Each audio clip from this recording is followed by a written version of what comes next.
સમસ્ત ગુજરાત બ્રહ્મ સમાજ માટેની ગૌરવની વાત છે। કહેવાય છે કે ભણવામાં કોઈનો ભાગ નથી હોતો અને ભણવા માટેની કોઈ ઉંમર પણ નથી હોતી, જેનું એક ઉત્તમ ઉદાહરણ પૂરું પાડતા આણંદ જિલ્લાના ખંભોળજ ગામના વિઘ્નેશ કુમાર ગોવિંદભાઈ જોશી, જેમણે 49 વર્ષની ઉંમરે ઇન્ટરનેશનલ એસ્ટ્રો ફાઉન્ડેશન ઇન્ડિયા મહર્ષિ વેદ વ્યાસ અકાદમી આયોજિત જ્યોતિષ વિશારદ વાસ્તુશાસ્ત્ર ડિપ્લોમા કોર્સ ટેમ્પલ મેનેજમેન્ટ જેવી પરીક્ષામાં પ્રથમ સ્થાન મેળવી ગોલ્ડ મેડલ મેળવ્યો છે અને Shri Ramkrupa international astro foundation સાદરા દ્વારા અમદાવાદ અને વડોદરા ખાતે તેમનું સત્કાર સન્માન પણ કરવામાં આવ્યું હતું। રિપોર્ટર ભગવત ભટ્ટ, આણંદ।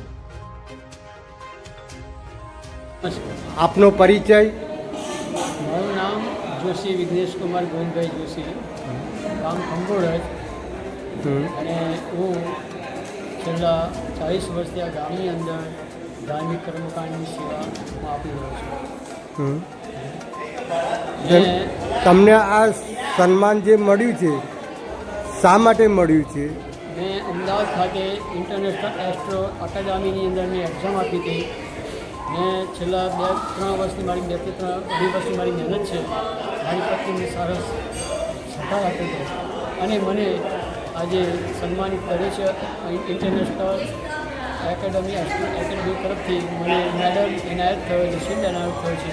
અને શ્રી રામકૃપા એસ્ટ્રો એસોસિએશન સાદરા શ્રી ત્યાં શાસ્ત્રી જિગ્નેશભાઈ એમના તરફથી મને ગોલ્ડ મેડલ પ્રદાન થયો છે અને એ મારું સન્માન થયું છે। આ સંસ્કૃત ભાષાની અંદર જ્યોતિષ વિશારદ તેમજ પૌરોહિત્ય આ બંનેની અંદર પ્રથમ શ્રેણીમાં હું ઉત્તીર્ણ થયો છું અને મારી આવનારી પેઢીને પણ, મારા બ્રાહ્મણને પણ હું કહી રહ્યો છું કે આ ક્ષેત્રે આપ આગળ વધો અને ખરેખર આ ક્ષેત્ર આપણા માટે અને ભવિષ્યની આવનારી પેઢી માટે ઘણો ઉપકાર અતિ લાભદાયક છે।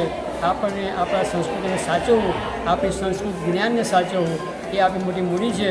આપણે સાચવવું જ પડશે અને આજે મેં અથાગ પ્રયત્ન કરી આ ક્ષેત્રમાં આગળ ડગલું બન્યું છે। હું સૌનો સહકારથી, મારા કુટુંબના સહકારથી અને આગળ વધ્યું છું એ સર્વ બ્રાહ્મણને કહું છું, તમે પણ આગળ વધજો। ખૂબ ખૂબ મારી શુભેચ્છા। ધન્યવાદ।